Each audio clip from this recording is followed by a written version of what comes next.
Welcome back to the With Joe Wehbe Podcast. Today, your teacher is not a run-of-the-mill Aussie bloke sitting here in his living room, but it's actually Dr. Evil. That's right, today we'll be getting lessons from Dr. Evil. Dr. Evil, if you're not familiar, is the villain in the Austin Powers trilogy, where Mike Myers does a great job playing all those characters, including, obviously, Dr. Evil and the title character, Austin Powers. Now, what the hell could we possibly learn from Dr. Evil? And isn't this just a funny movie meant to have a bit of a laugh? Not the way I look at it. I probably look at the movie a little bit differently to you. Now, Dr. Evil, when you think about him, the part of his character I'm referring to is how he responds with his ransom demands. Do you know that part of the movie? So if you haven't seen it, if you're not familiar, he basically, he'll have a big plan to take over the world or whatever, threaten everyone and hold something to ransom, and he'll normally come up with an amount of money out of his ass. He just hasn't thought about it. So there's one example, it's like, we'll do all this for $1 million. And everyone's looking around at him like, Dr. Evil, for all the effort we're going to go to, like, shouldn't it be more than $1 million? And he looks around again and he's like, okay, $100 billion. He makes something else up out of his ass that just sounds impressive.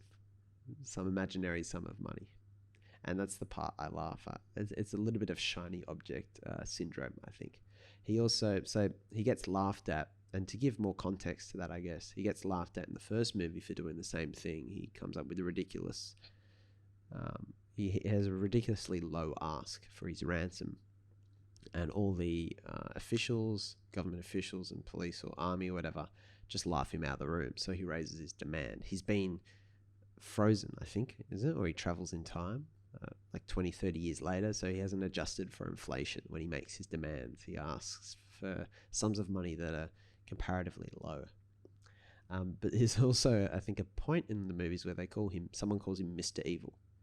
And he goes, I didn't go to medical school for 6 years just to be called Mr. buddy. And so he craves the title as well. He doesn't just crave a random sum of money, he craves the title.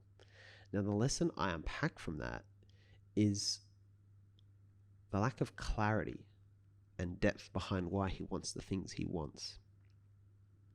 And if you look at his story, he's this, forgotten child, an explosion in Belgium, and he gets raised by some random family. He grows up without the love of a dad. It's mirrored in his relationship with his own son, Scotty. How about no, Scotty? He really mirrors that dynamic again because he's never learnt love. He's never been fulfilled. He's insecure. You can see it. And that's why he's grasping at shiny objects just to fill that void. I know it's a lot of psychoanalysis to read into a bloody comedy movie's villainous character, but it's really all there. It's such a great character. It all actually makes sense, and it's a great example. So that whole shiny object syndrome is because of this lack of self-esteem. That's why he goes to the effort to becoming a doctor. He really cares about the title. He places stock in it. If there wasn't a title attached to it, he would not be a doctor. He's not interested in doing it and being it. And then the amount of money he asked for. So I just love that he flips. He lacks conviction to the extent that as soon as he gets the slightest challenge from outsiders, he completely changes what he wants. All right, that's what you see. Oh, $1 million? All right. Oh, okay, I don't want that anymore. That's not impressive. All right, let's get $100 billion. Is that impressive? All right, guys, cool. That's what we'll go do. He flips what he wants. But he's the guy with the master plan. He's the guy in control. But he just changes what he wants like that. At the slightest sense of pressure from outsiders. And that's something that's very common with insecurity. People who are insecure or lack clarity try and fit to their surroundings so that they can feel in control and secure. They'll adapt aggressively to their surroundings. That's what you see Dr. Evil doing.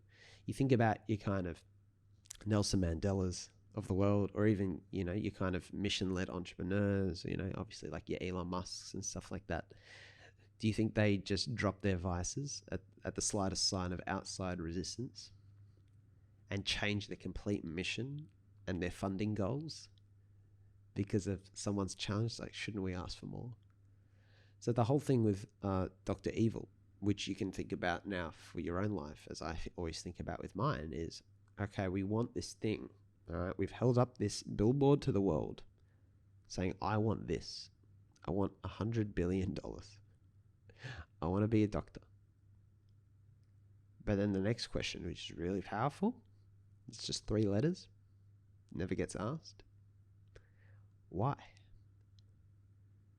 And have you ever done that? Have you ever looked yourself in the mirror and asked why you want the things you want? Will you do it today? Why am I doing the things I'm doing right now? So if we sat Dr. Evil down here, and I don't do guests on this podcast, but I might break the rule for Dr. Evil if Mike Myers is willing to put the makeup on and show up and reprise his old famous role, sit here and be like, Dr. Evil, tell us, why do you want $100 billion? Or why do you want $1 million? I'd love to see what he said. Like, what do you want to do with it? So what if we set you here now instead? What if we set you down here and said, hello, listener, I'm going to give you $1 million tomorrow, but you got to tell me what you're going to do with it. Do you want $1 million? Yeah, sure. Why? What are you going to do with it? How would it make your life different having $1 million in the bank? You might say, I'd probably invest it, which is sensible. What would you invest it in? Well, I don't know, maybe property or shares, or, make my mate's startup, or or maybe in myself. So, well, what would it be? Hypothetically, if the money were to come, what would it be used for? It's okay, you could probably think about it right now, because we're talking about tomorrow. So based on what you want right now, the direction you're headed, what you know about yourself that you see value in, and where you'd want to be investing your time, and the sort of time you'd like to have for yourself, how would it be broken down? You should know that. If the hypothetical is about tomorrow, I'm not asking you to predict what you'd want in a year or 10 years. What would you want and why? Would it be a house? Would it be a ring? Would it be to quit your job and go pursue a passion? So the question is then, maybe $1 million is not coming tomorrow. So, but what you've done is you've gained clarity about what you want now. You've thought about it. What do you want right now? What do you want to be doing? What do you want to be spending your time on? So why can't you do that? Why can't you do a more basic version of that? Or do you really need $1 million to do that? Now, I imagine if we sat Dr. Evil down here, he wouldn't have what I call a clear answer. He'd talk very vaguely and abstractly because he doesn't have clarity. And you can tell because he changes his goals so quickly. When you're clear on your goals, when it makes sense for a deep and personal reason, because it's something you've chosen, you won't have that problem. It'll be clear. There'll be an answer. The Dr. Evil example is shiny object syndrome. And shiny objects only look appealing when, again, to use the bucket metaphor, you don't have better things in your bucket than the shiny objects you see in the world. So when you look around at people that are grasping shiny objects without clarity as to why they like them or what they want to use them for, you can start to unpack who the insecure or people are around you, or more significantly, the people who lack real clarity in their lives. Now, the way I think about this personally, it's like, obviously all the things I'm working on could lead to certain opportunities, and people might put a shiny object in front of me. All right, can you come do this for us? Can you go do that?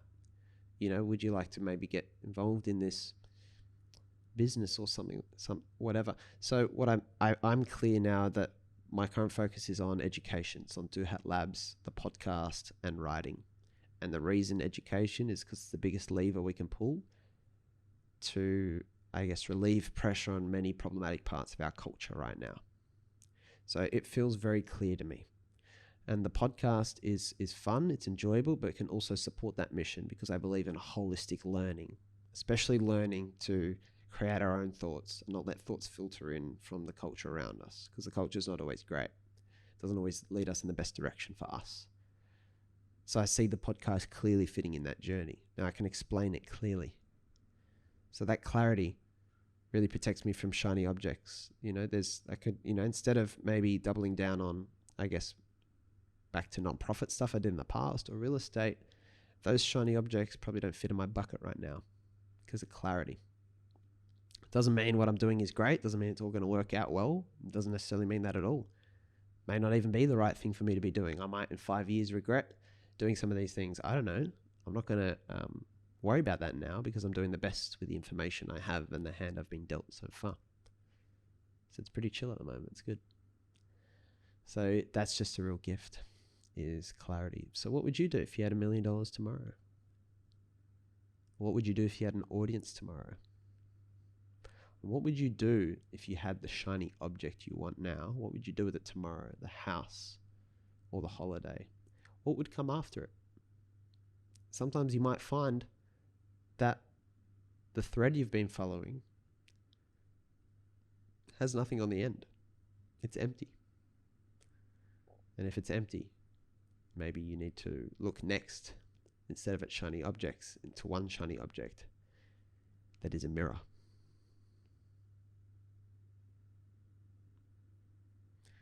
So there's a blog, Lessons from Dr. Evil, on the website if you want to read more, www.withjoewehbe.com/blog for the blogs.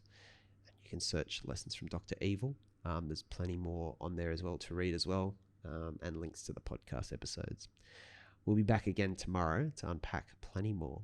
But for now, I just want you to remember, as we always finish, by reminding ourselves the best way to open 1,000 doors for you is to concentrate on opening doors for others. So if you learned something today that you can maybe share with someone and help them, then maybe that will be helpful and open 1,000 doors for you indirectly in the long run. Thank you guys, and I'll see you tomorrow.